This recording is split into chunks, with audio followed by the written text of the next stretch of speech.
Hola Nicolás, encantado de recibirte aquí en este espacio y bueno, pues me gustaría que contaras un poco de tu trayectoria, en lo que te llevó a comenzar a escribir y pues luego tus obras, si te parece bien. En primer lugar, José Antonio, Juan Antonio, muy buenas tardes y muchísimas gracias por abrirme este espacio y darme la oportunidad de acercarme tanto a ti como a los oyentes y sobre todo pues acercar mi obra también un poco más, darle un poco más de visibilidad. Te cuento que yo soy de padres gallegos y tanto mi padre como mi madre eran de Galicia, aunque yo ya nací en Dehesas, un pueblecito muy cerca de Ponferrada, en la provincia de León, y prácticamente pues ahí viví hasta los 3 años y mi madre decidió enviarme con mi abuela y estuve un año con mi abuela. En ese año que estuve con mi abuela tuve la suerte de que había un matrimonio de maestros, un maestro y una maestra, y el maestro atendía a los chicos y la maestra atendía a las chicas y bueno, pues dijo, bueno, mande el niño a la escuela, así le queda más tiempo a usted para andar por ahí y tal y hacer sus cosas. Y mi abuela me mandó a la escuela, con un paquetito de caramelos todos los días yo iba a la escuela, pero de bueno no debía tener mucho, entonces pues molestaba. Y entonces los demás me pegaban y el maestro decidió que así no podía continuar el asunto, porque claro, era el más pequeño. Claro. Y entonces me mandó para donde la maestra. Y por eso precisamente en aquellos tiempos donde los niños y las niñas estudiaban separados, yo estudiaba con las niñas. Y bueno, aquello que hacían las niñas debió gustarme y entonces pues quise también y la maestra se dio cuenta y me dejó hacerlo y de hecho ese año yo acabé primero de aquella EGB de entonces, ¿no? Y bueno, pues ya al terminar primero, mi madre me mandó, ya tenía 4 años, mi madre me mandó para mi pueblo y el maestro dijo que de eso que nada, que yo repetía primero porque niños que empezaban con 3 no existían en el mundo y bueno, pues nada, pues otra vez a repetir primero, lo cual para mí fue una auténtica tortura, pero claro, mientras los otros aprendían a leer, yo ya leía y ya sumaba, o las cosas que hacían en aquel entonces. Y bueno, a partir de ahí, pues estuve hasta cuarto de GB, quinto de GB marché ya para la bañaza interno, ahí hice hasta segundo de BUP, luego vine a Astorga para hacer tercero COU, estuve en Astorga estudiando, bueno, y así fui andando de aquí para allá hasta que llegué a Madrid, en Madrid terminé, me licencié, vine para Vega Espinareda y estuve en un colegio 5 años dando clase y decidí marcharme a Alemania para hacer la tesis doctoral. En principio iba a hacer la tesis doctoral en filosofía. Bueno, conocí a mi mujer, nos casamos y ya tuve que cambiar porque el Estado alemán no permitía estar en el paro y al mismo tiempo estudiar en la universidad, no lo permite. Entonces, bueno, me dieron la oportunidad, hice un curso de informática y ya directamente estuve 6 meses trabajando en Nintendo y de ahí ya me pasé para el Ministerio de Geología y Minas y desde entonces ahí estoy, trabajo y bueno, pues vivo aquí cerca de Mainz, cerca de Frankfurt. Y esa ha sido un poco mi vida en general. Mi relación con la literatura viene desde bastante niño, con 8, bueno, con 8 no, pero con 10, 11 años, ya le quitaba a mi hermana las novelas y me las leía a escondidas y algunas cosas que ella leía, que era mayor, pues ya las iba leyendo. Ya empecé a escribir, eh, aunque nunca se publicó nada, pero sí algunas veces guardaba las cosas en pequeños cuadernos eh, que quedaban de alguna forma convertidos en libro de una forma manual, una forma rudimentaria, y por ahí quedan, por el desván. Realmente algunos libros de poesía y de cosas, cuentos y tal, quedan escondidos, o están guardados, no escondidos, guardados en el desván. Y bueno, luego ya cuando llegué al colegio, algunas noches o algunas tardes o cuando fuera, escribía cosas, aunque ni en aquel momento ni muchos años después pensé en publicar. Hasta el 2016. El 2016 me metí en un grupo de literatura que a los pocos meses se disolvió y con alguna gente que estaba en ese grupo formamos uno nuevo y a partir de ahí, pues digamos que empecé a darle vueltas a la idea de recuperar cosas que andaban por disquetes, por cajones, pero sobre todo por disquetes porque era lo que más tenía a mano aquí en Alemania.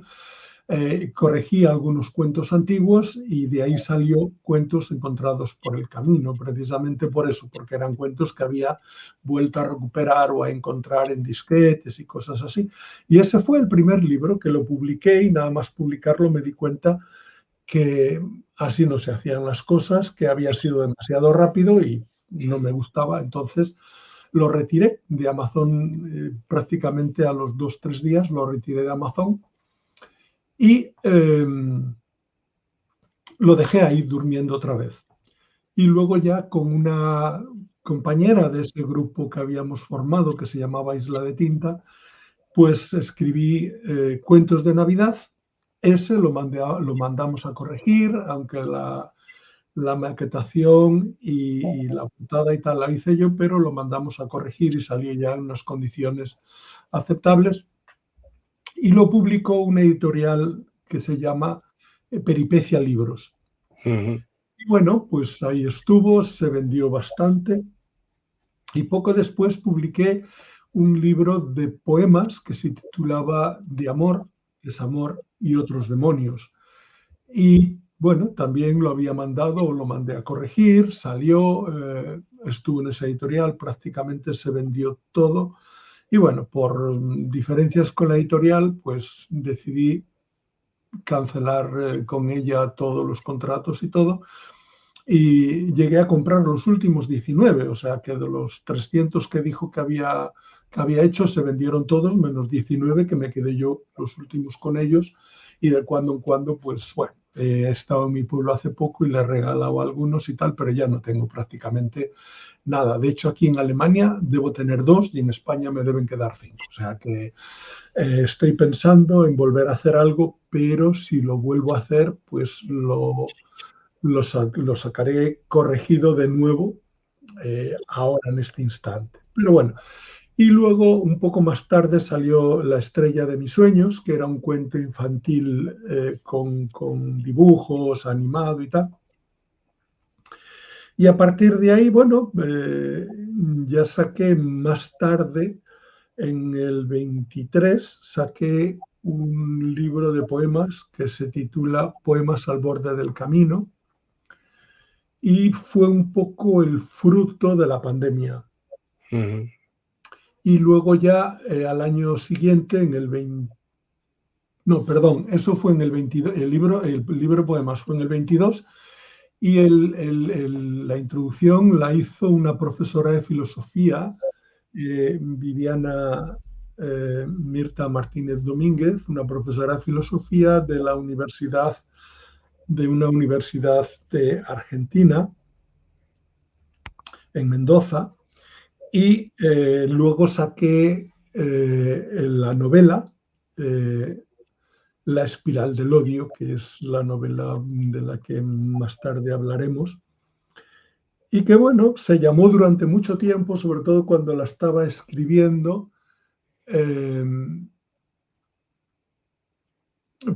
se llamó Perdónanos nuestras deudas, durante mucho tiempo.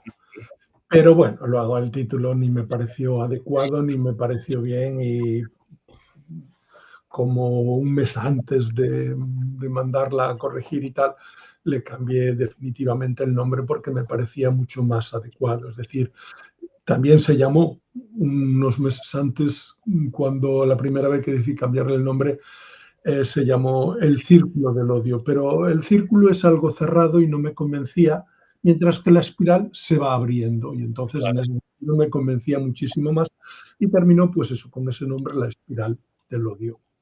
Y bueno, la presenté a Amazon, no hubo al concurso de Amazon, desde luego, ni caso siquiera, no sé si llegarían a darla, pero bueno, me da igual. La mandé a Amazon y a partir de ahí decidí que no volvería a enviar nada a un concurso de ese tipo. Y bueno, en este momento estoy en otros proyectos y eso es un poco mi trayectoria y mi vida. Muy bien, muy bien. Bueno, me ha resultado curioso. Yo pensaba que te dedicabas a la ingeniería por tu trabajo actual, ¿no? Pero el haber pasado por filosofía y que la tesis que ibas a hacer era en filosofía, pues me llama Bueno, la es más complicado que todo eso. De hecho, yo cuando estuve estudiando en el seminario de La Bañeza, atención. la EGB, el resto de la EGB y los 2 primeros años de BUP. De ahí me pasé a Astorga. En Astorga estudié tercero de BUP y COU en el plan aquel antiguo. De ahí estudié 6 años de teología. De ahí marché a Madrid, hice Ya. la licencia en teología. De Ujú. ahí me vine a Vegas Pinareda, di 5 años de clase y al mismo tiempo hice filosofía y vine a Alemania con el fin de hacer el doctorado. Y por una serie de desencuentros con los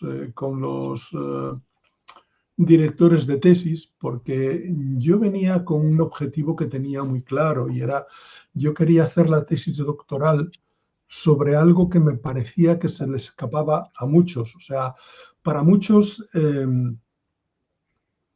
Nietzsche es el gran ateo y Ujú. para mí no es tan ateo como parece. O sea, Claro. Nietzsche habla siempre de hemos matado a Dios, pero en el fondo del horizonte, allá en el fondo, queda el Dionisos. Y mi pregunta siempre fue, ¿y ese Dionisos qué es? Ujú. No sea que lo que él ha hecho es matar una figura de Dios y Claro. resulta que ahora pone otra. Entonces yo veía en él como una especie de intento de purificar la imagen de Dios, Ujú. filosóficamente hablando, ¿no? Entonces, Sí. bueno, yo quería eso. Eh, el profesor al que acudí para que dirigiera la tesis dijo, mira, tú eres extranjero y tenemos bastantes alemanes aquí que pueden hacernos algo parecido a lo que tú estás deseando. Así que busca un tema que te guste. Entonces dije, bueno, pues primer encuentro fallido. El segundo fue un intento de analizar eh, la figura de Dios en Zubiri. Ujú. Entonces el profesor que me lo iba a hacer me dijo, eso a mí me encanta, estoy de acuerdo contigo, pero no sé suficientemente español como para poder acompañarte perfectamente. Acude al de romanística y dile si está dispuesto a ayudarme. Fui al de romanística y me puso como ejemplo del alumno que quería engañarlo. Y yo me enteré por un amigo que tenía y que dijo en clase, ¿tú has ido a algo a romanística? Digo, sí, he ido a esto. Pues te han puesto como ejemplo de... Digo, pero si está, es el único lugar del mundo donde está toda la obra de Zubiri en español. Ya. En la biblioteca de la Universidad de Mainz está la obra completa de Zubiri en español. Y por eso para mí me resultaba fácil, lo tengo todo allí. Claro. Bueno, pues nada, como no quiere ayudarme, he tenido que buscar otro y así he ido a tumbos hasta que dije, bueno, no, ya no, no merece la pena o por lo menos ya no, no lo voy a hacer, ¿no? Claro, claro. Y ahí quedé, ahí quedé. Muy bien, muy bien. Bueno, me parece interesante porque yo también he ido sondeando esas aguas de una forma distinta, ¿no? Pero Mm. entonces, háblanos ya directamente de la novela, La espiral del odio. Bueno, la espiral del odio nació primero de un hecho real, es decir, hay un punto que es real y es alguien, lo llaman a filas, digamos, ¿no? Y él entra y durante unos meses pues lo preparan un poco para que, no sé, aprenda a disparar, aprenda a defenderse, no sé. Bueno, lo que se haga en ese tiempo de aprendizaje lo llamaron ahí y en ese tiempo un sargento le dio un tortazo por la razón que sea. Y pasado un tiempo entran en combate y él ve al sargento que es un blanco fácil y como estaba destinado a la ametralladora, le habían dicho ponla a 1500 metros, la bajó a 500 y mató al sargento. Él sabe que al sargento lo mató seguro, no sabe si mató a más. Hay que ponerse o pensar que una ametralladora dispara ráfagas y Claro. no es siempre en el mismo punto, sino barre todo lo que hay en ese corto espacio al que es dirigida, ¿no? Entonces él sabe que mató al sargento, no sabe ni cuántos más mató, ni cuántos dejó heridos. Y bueno, él, o sea, la persona que hizo esto me lo cuenta, creo que fue por el 90, 91, ¿no? Y para mí ya el hecho de que 50 o 60 años más tarde no haya sido capaz de reflexionar y decir, ¿cómo pude ser tan bárbaro? ¿Cómo pude ser tan bestia? No, en vez de pensar esto, me pregunta, ¿a qué tengo razón? Y yo quedé totalmente fuera de lugar. Claro. O sea, ¿qué le puedes contestar a una persona así? Yo es que no supe qué contestar. Entonces, esta idea quedó dando vueltas en mi cabeza. Y yo quería escribir algo sobre el tema. Y lo primero que me salió fue un cuento en el que muchos años después se encuentran una serie de personajes que bajan a tomar una cerveza y allí le cuenta algo, pero uno de los que están tomando la cerveza es hermano de uno de los que mataron, ¿no? El cuento no me convenció, de hecho ni lo he publicado ni he vuelto a intentar arreglarlo. Sé que existe porque sé que está en algún sitio por ahí guardado, pero no he vuelto a tener. Pero después de escribir el cuento me di o pensé que era posible construir algo mucho más grande, ¿no? Y empecé a darle vueltas, iba escribiendo, unas veces escribía 5 páginas, 10 páginas, y siempre terminaba tirando. Escribía, tiraba, porque eso a mí no me convencía, o sea, no me hacía sentir a gusto con lo mismo que yo estaba escribiendo, no me sentía identificado.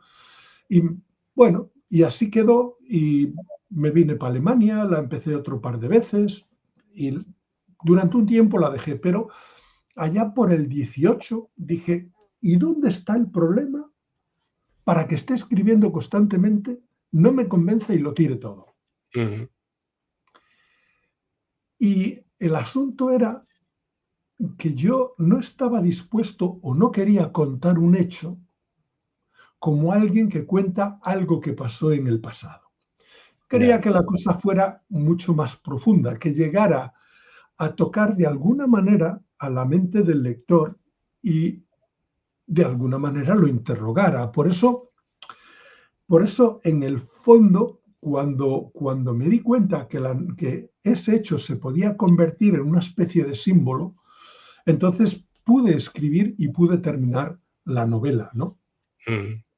Y bueno, pues la novela es llana y sencillamente y trata de explorar el odio, cómo el odio se construye poco a poco y termina atrapando a mucha gente o a muchos más que no tenían nada que ver con el hecho principal. O sea, termina atrapando a algunas gentes que creían estar fuera de esa influencia del propio odio o del odio, ¿no?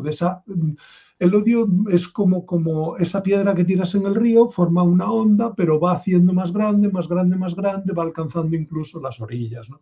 Entonces, mucha gente que se cree muy lejos termina siendo tocada, ¿no? Claro. Bueno, me Y parece que es un tema muy interesante y evidentemente se nota pues tu orientación filosófica de fondo, ¿no? Porque hay una cuestión ética, me parece, ¿no? Que tú tratas de plantearte desde el punto de vista de la novela, no desde el punto de vista estrictamente filosófico quizás, pero sí pues tocar éticamente o tocar la reflexión ética. Y me parece eso muy interesante y especialmente en los tiempos que corren, porque creo que la ética se está dejando por algún cajón perdido, no sé. Ujú. No, la ética, como diría Lipovetsky, Lipovetsky tiene una frase genial, no recuerdo al pie de la letra, pero él dice, en el ejército, en la familia, en la sociedad y mm, en el ser buena persona, Mm, ya nadie invierte nada. ya, Quizás es un poco demasiado exagerado, pero por ahí van los tiros, ¿no? Y como yo te decía, fíjate cómo se extienden esas ondas del odio, ¿no? mm, Tuvimos una guerra civil, la tuvimos, mm. pero resulta que estamos viviendo los coletazos. O sea, Ya, la ya, gente todavía sigue polarizada por hechos que ya no tuvieron nada que ver con la gente actual del hoy. mm, claro. Sí, y que siguen marcando, pues como tú dices, ¿no? No solo son coletazos, Mm, eh, ideales o ideológicos, o intelectuales, ¿no? Sino que son mucho más arraigados, o sea, están generando emociones muy intensas en muchísimas personas, mm. incluso en personas que no tuvieron nada que ver con aquella guerra, Claro, como claro, claro, claro, pero esa es exactamente la fuerza del odio, ¿no? De ujú, que el odio no nace de golpe. claro, El odio no nace de golpe. Es decir, la gente que vivía en España en el 37 no se odiaba. ujú, Tú vas a un pueblo y te encuentras que aquellos jóvenes iban de bodega en bodega, iban de fiesta en fiesta, iban juntos. De claro, repente pasan los nacionales, se los llevan y los que quedan vienen luego los otros y se los llevan. Y de un pueblo que estaba acostumbrado a ir de bodega en bodega, a ayudarse en las siegas, a no sé qué, ahora resulta que los has convertido en dos bandos. Y ujú, nadie eligió nada. claro, Nadie sí, sí, eligió nada. Por eso yo lo digo claramente en la novela. En la novela se dice claramente, los políticos pusieron la guerra y el pueblo puso los muertos. ujú, así es, Entonces, así, el odio empieza generando primero el miedo. O mm, sea, la gente empieza teniendo miedo a una situación nueva, luego ese miedo le produce cierta humillación, ¿no? Y luego esa humillación produce dolor y de ahí nace el ansia de venganza. ujú, Y fíjate cómo puedes leer en nuestra sociedad ese proceso. claro, claro, Llega el extranjero produce miedo, nos va a quitar el trabajo, nos va no sé qué, nos está haciendo no sé cuántos, ¿no? Luego llega la humillación. No, no, si es que ellos, el Estado le da más que a nosotros, no sé qué y no sé cuántas, ¿no?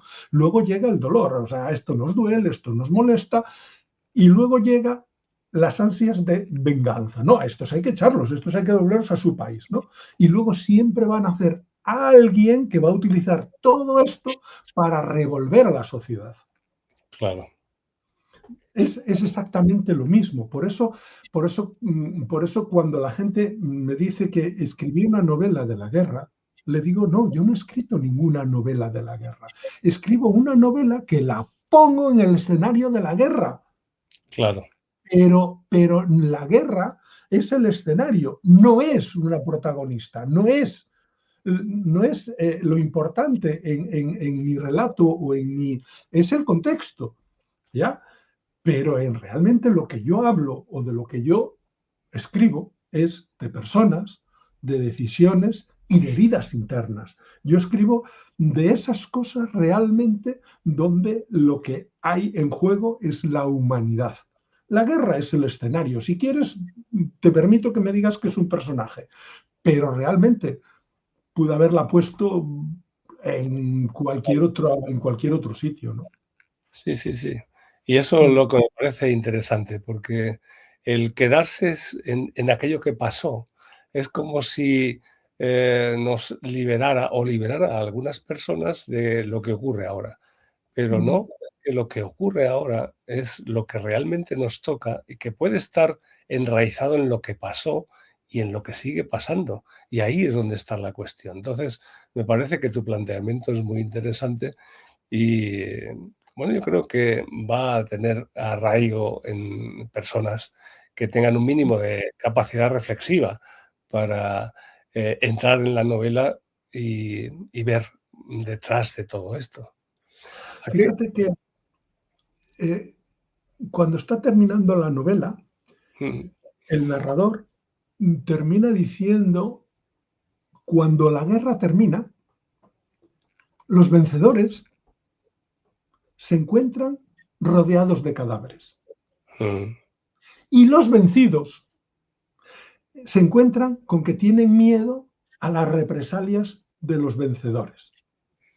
Y eso dura muchísimos años. La guerra no termina y no terminó jamás en el claro, 39. El 1 de marzo del 39 no terminó la guerra. La guerra continuó en montones de otras formas diferentes, otras formas de opresión y otras formas totalmente diferentes. Y eso es algo que muchas veces no queremos asumir. Igual que tampoco empezó el día claro, 18 de julio. No empezó ahí, la guerra empezó mucho antes. Ya había 10.000 muertos para esa época, para esa fecha.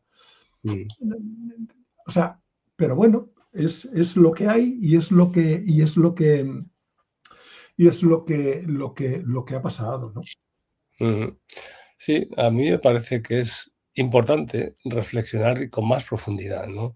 No simplemente crear bandos y seguir alimentando esa guerra o cualquier otra guerra, porque a mí me parece una barbaridad lo que está ocurriendo, que en el momento de evolución supuesta de la humanidad y del conocimiento, sigamos matándonos como en las cavernas, pero con más rotundidad, que haya tantísimas guerras en el mundo, porque de algunas se informa, pero hay muchas otras que siguen arrasando y matando a muchísima gente, incluso a veces más que las guerras de las que se nos informa, y están ahí, ¿no? Y parece como que están dejadas porque son simplemente negocio.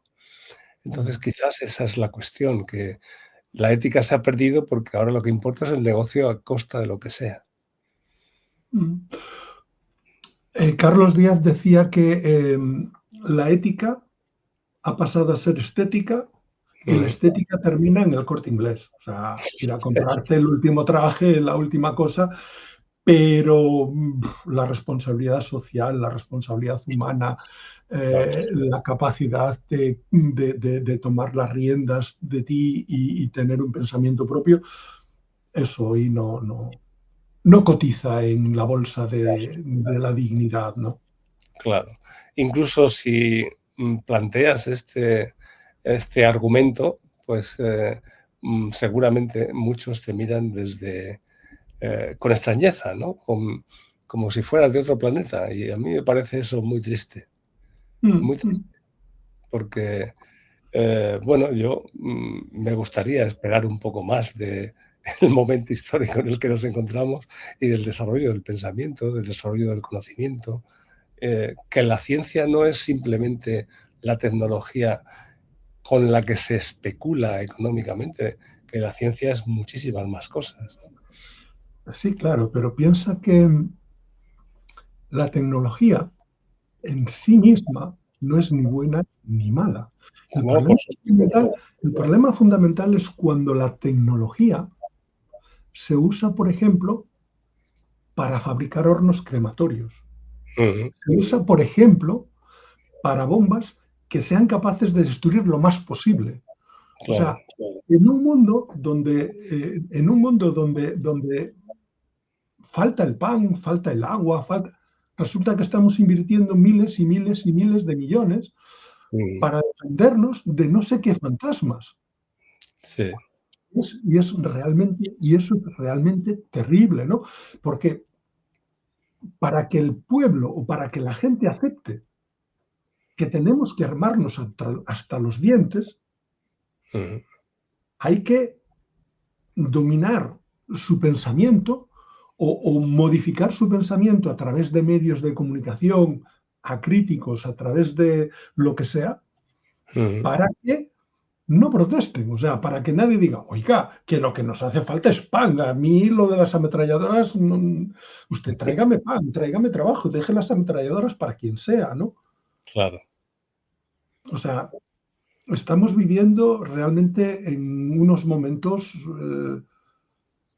donde la verdad prácticamente o te lees 500.000 periódicos, lo cual es imposible, o no eres capaz de saber qué es lo que está pasando, ¿no? Claro, es que ahora la verdad se oculta precisamente en esa sobrecarga de información y datos que te hacen creer que sabes, pero Mm, realmente no, no hay ninguna pretensión de transmitir ni alcanzar la verdad, sino de ocultarla lo más posible y que mm, simplemente haya una manipulación que se utilice de una manera más mercantilista en favor de distintos intereses, para no mm. señalar específicamente a algunos, ¿no? Claro, claro. Y eso es un poco lo que está ocurriendo también con el manejo que están haciendo de la lectura histórica, ¿no? De la guerra civil o de la hispanidad o de un montón de cosas de este tipo, que no Claro, están marcadas por la búsqueda de la verdad, sino están marcadas por el intento de someter y convertir al otro en culpable, y no importa si lo hizo o no lo hizo, sencillamente nosotros tenemos que desprestigiarlo y punto, y ya no nos interesa nada más. claro, claro. Sí, y eso está ocurriendo en muchos países. Eh, y yo creo que tampoco es una coincidencia, no me parece que sea azaroso todo esto. Pero tampoco quiero entrar en las paranoias de manos No. negras. Simplemente es, pues, quizás un proceso simultáneo que se da porque hay una serie de intereses detrás o una serie de necesidades de populismos o lo que sea, pero que están coincidiendo, evidentemente, y por No. desgracia. Eso es un poco lo que ha funcionado y lo que funciona. O sea, yo siempre digo que esto es como el prestidigitador, ¿no? El mago que te enseña esta mano mientras con la otra está Claro, haciendo lo que le da la gana. claro, Entonces, eso es lo que está pasando, eso es lo que está pasando, ¿no? O sea, van a hacer no sé qué historias y aparece de repente un barco que tiene todos los medios de comunicación hablando del barco, pero mientras los jueces están moviendo no sé qué otras cosas.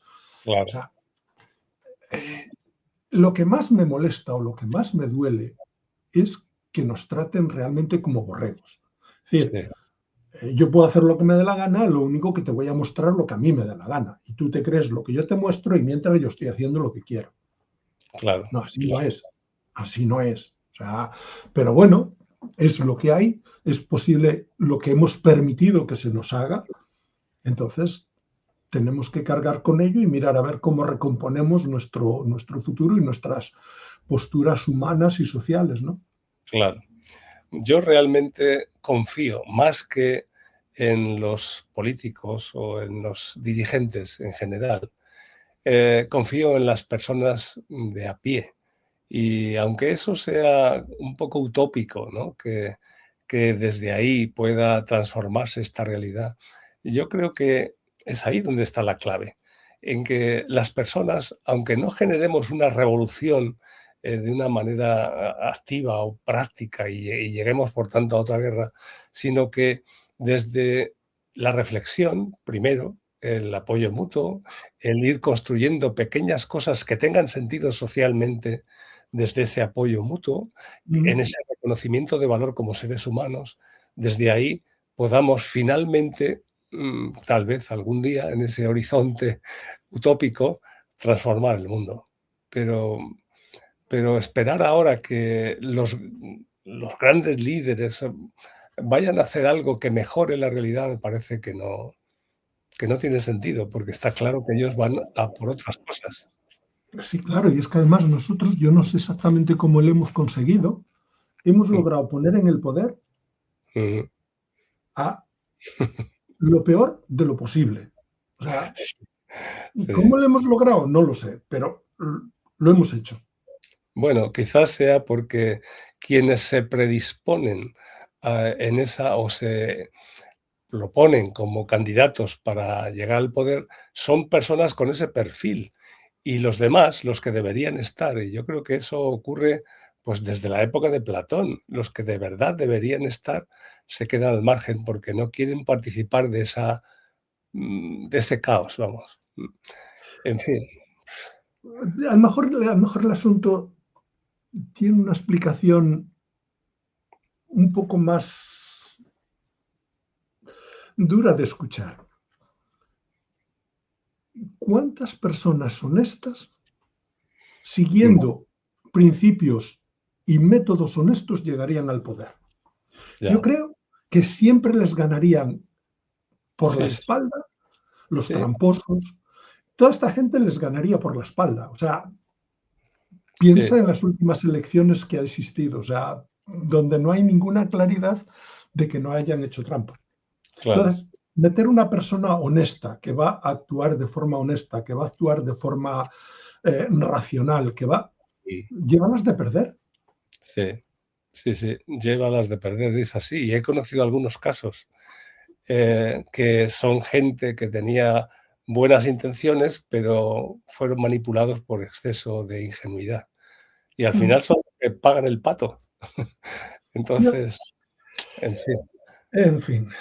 Bueno, esperemos que tu novela pues llegue a una gran cantidad de personas, que les ayude a reflexionar y no a deprimirse, sino a ir abriendo nuevos caminos sabiendo lo que está ocurriendo, sabiendo lo peligroso que es entrar en esas espirales, en esas formas de transmisión del odio y plantearnos otra forma de vida, porque no tiene sentido.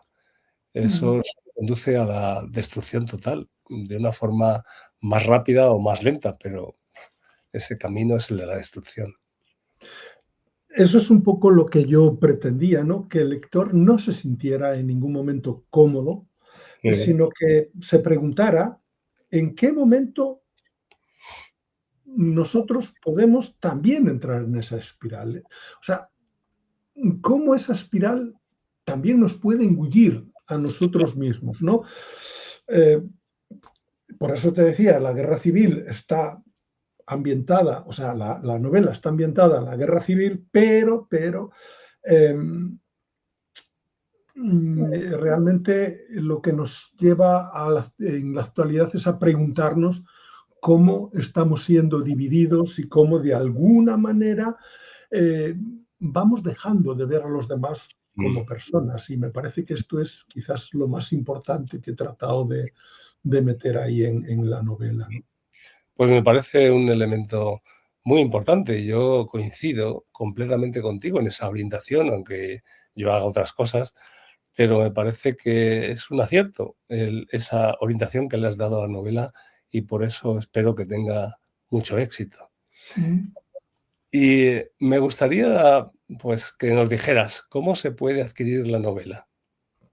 Bueno, la novela está en Amazon y Ujú, por tanto desde cualquier lugar prácticamente del mundo se puede conseguir. Y está en papel y está ujú, en ebook y ujú. bueno, pues está en las dos formas y ahí se puede conseguir.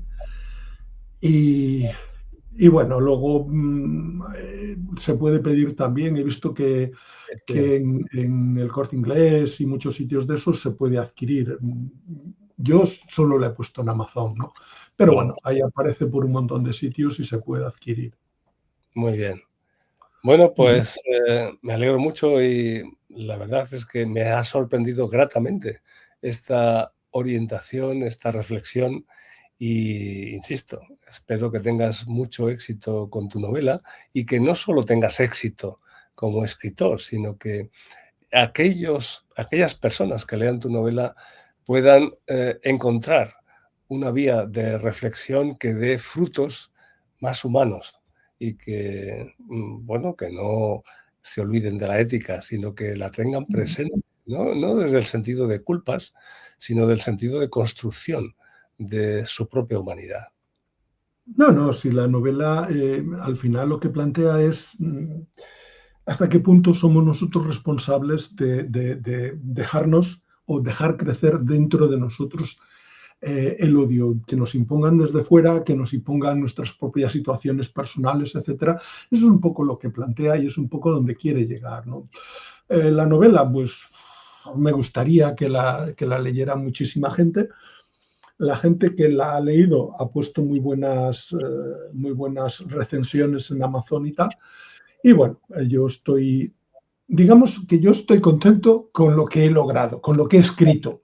Lo demás, pues es Sí, una yo creo posibilidad que que, ah, en fin, ahí es donde está la clave, ¿no? Que haya una satisfacción en haber alcanzado tu objetivo. El que luego se venda o te aporte dinero, esa es una cuestión que sí es interesante del mundo en el que vivimos, pero sí, no debería ser el objetivo claro. fundamental, como algunos lo plantean, ¿no? No, hombre, y yo también soy consciente que cada vez que tú o que cualquier persona que escriba y de alguna manera trate de llegar a la mente del lector y hacerle, obligarle o intentar que se haga preguntas, bueno, pues va a ser siempre una literatura incómoda y por principio va a tener menos audiencia que una novela escrita para pasar el rato, incluso Claro, claro. muy atractiva en el plano de que sea una novela con mucha movilidad, con Mm, unas tramas interesantes y tal. Y bueno, pues es lo que yo sé hacer y es lo que escribo y la novela siguiente pues también va un poco a reflexionar también sobre este mundo, ¿no? En este caso la siguiente va a ser un poco sobre el mundo de la credulidad, ¿no? De eso de acercarnos a que nos lean la recolocación del Karna, que nos lean las cartas, que nos venga un rapel a decirnos cuál va a ser nuestro futuro, porque realmente le tenemos miedo a agarrar las manos y decir esto es lo que yo decido y a mí nadie me pone en un mundo donde soy esclavo de las posibilidades y las circunstancias, sino me hago esclavo de las decisiones que yo tomo. O sea, claro, y bueno, por ahí va lo que estoy escribiendo ahora en este instante. muy bien. Bueno, pues eso, mucho ánimo en seguir por esa línea y que dé los frutos que tenga que dar, pero que sean los auténticos y los que se necesitan ahora, porque me parece que este momento es un momento muy especial y que tenemos que apostar por este tipo de cosas desde distintas perspectivas, de distintas maneras, pero apostar para que haya luego una germinación de valores humanos adecuados. Mm. Es la época que nos ha tocado vivir Ujú. y Y de alguna manera es la época que nosotros hemos dejado que nos impongan. O sea, porque al final somos quienes hemos elegido a los que están ahí arriba y somos los que nos hemos callado y nos hemos quedado sentados cuando quizás teníamos que habernos movido un poco y haber hecho o haber decidido, esta no es la política que queremos, esto no es lo que nosotros aceptamos y nosotros queremos ser personas sociales, humanas, solidarias, acogedoras, pero teniendo en cuenta que todo esto también tiene sus límites. O sea, Claro, sí, pero la bondad tiene un límite. O sea, llega un momento en que ya no puedes más. claro, Entonces, todo junto hay que valorarlo, hay que asumirlo y hay que ponerlo en práctica. sí. Así es, y que cada uno haga lo que pueda hacer. Mm, No es necesario que haya un redentor para toda la humanidad, porque eso me parece que no es viable en la realidad. Pero sí, cada uno de nosotros siempre podemos hacer algo. No cambiar el mundo entero, pero el nuestro sí.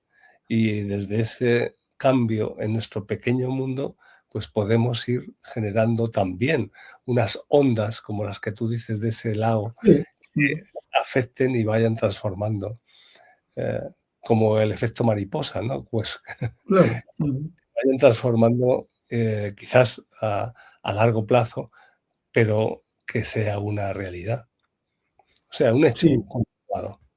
claro, sí. De hecho, los pequeños cambios que Ujú. vayas haciendo son la semilla de cambios mayores, ¿no?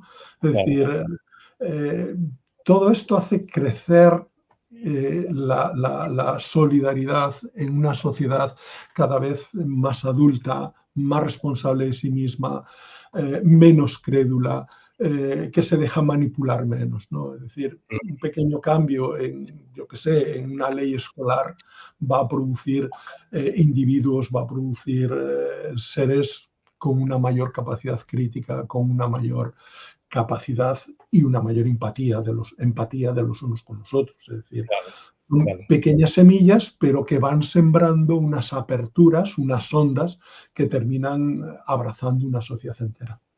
Ujú. Muy bien. Bueno, pues que así sea y que sea lo antes posible. A ver si lo Claro, podemos ver, ¿no? ese es el deseo de todos, por Claro, supuesto. claro. Muy bien, Nicolás. Pues un placer este encuentro y reitero, pues, mis deseos de que haya un éxito, el éxito adecuado, el éxito maduro, el éxito, pues, más auténtico que merece esta orientación.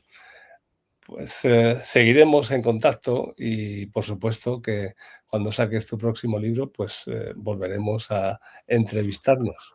Seguro que te aviso y ha sido, para mí ha sido un placer y te estoy muy, muy agradecido. Y ha sido una sorpresa encontrarme contigo, que te conocía solo de las andanzas que hay por ahí en algún grupo, pero bueno, me parece que hemos coincidido en muchísimas cosas. Mm, Claro, en un ratito tampoco podemos decidir, claro, pero hay cierta afinidad y yo me he sentido pues muy, muy contento de haberte conocido, haber descubierto un poco tu trabajo, tu forma de hacer las cosas y te estoy muy, muy agradecido. Muchísimas gracias y bueno, muchas gracias luego a los que nos escuchen y nos vean cuando subas el programa. Muchísimas, muchísimas gracias. muy bien. Pues gracias también a ti, porque evidentemente, por muy buena intención que yo tuviera, pues tiene que haber un contenido que merezca la pena, ¿no? Entonces, yo creo que eso sí se ha logrado. Así es que muchas gracias y seguiremos en comunicación. Gracias, muy buenas tardes. Ya sabes que puedes encontrar La espiral del odio de Nicolás en Amazon y también en algunas librerías, como él mismo ha dicho. Y ya sabes que puedes encontrar la mayor parte de mis libros en mi página de autor de Amazon.